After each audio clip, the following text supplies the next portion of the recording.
ridge on ridge of endless forest, mist and ever-present rain twisting through the coves. This is the Great Smoky Mountains National Park.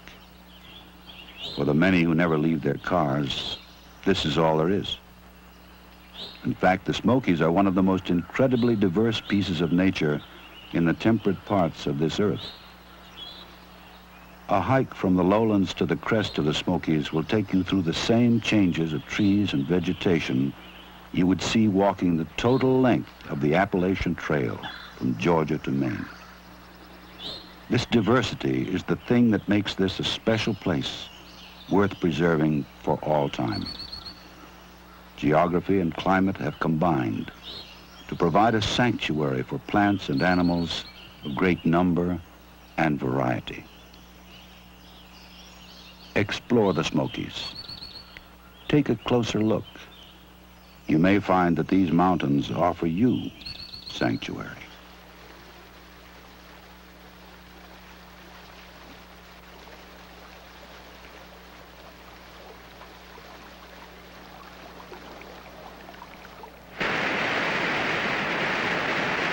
There are ridges in this park where you can stand, and as far as the most distant ridge, you can see wilderness. No buildings, no neon signs, no chainsaws, or motor vehicles. Go to that ridge, and again, as far as the most distant ridge, you can see wilderness. No buildings, no neon signs, no chainsaws, or motor vehicles. Nowhere else in the eastern United States can you do this.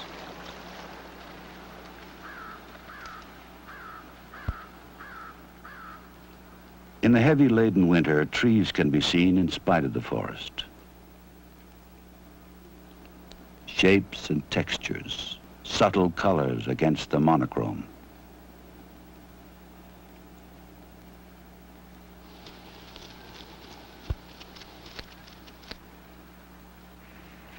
Life is here, existing without respite.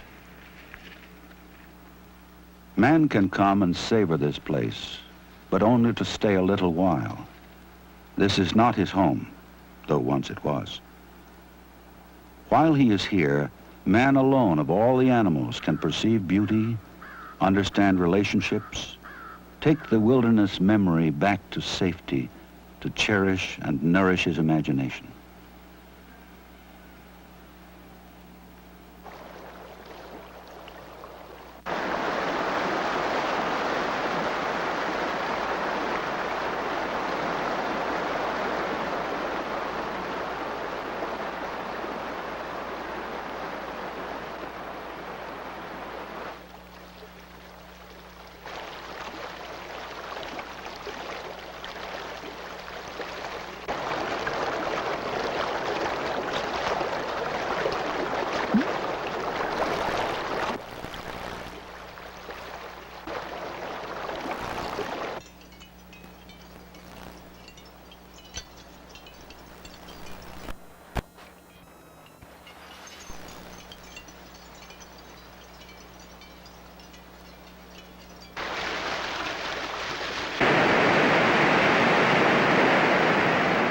In the spring, the sound of water is the music of birth.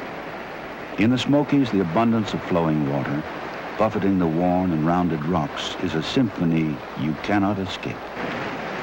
It is, perhaps, the song of the soul of the ancient mountains.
mountains are not static. Relationships of plants and animals are constantly changing as the effects of man are gradually erased and wilderness returns.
What then does this island, this sanctuary, mean to modern man?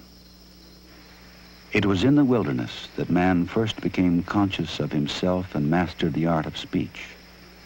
Such a world was for long ages the naked arena in which he lived and learned.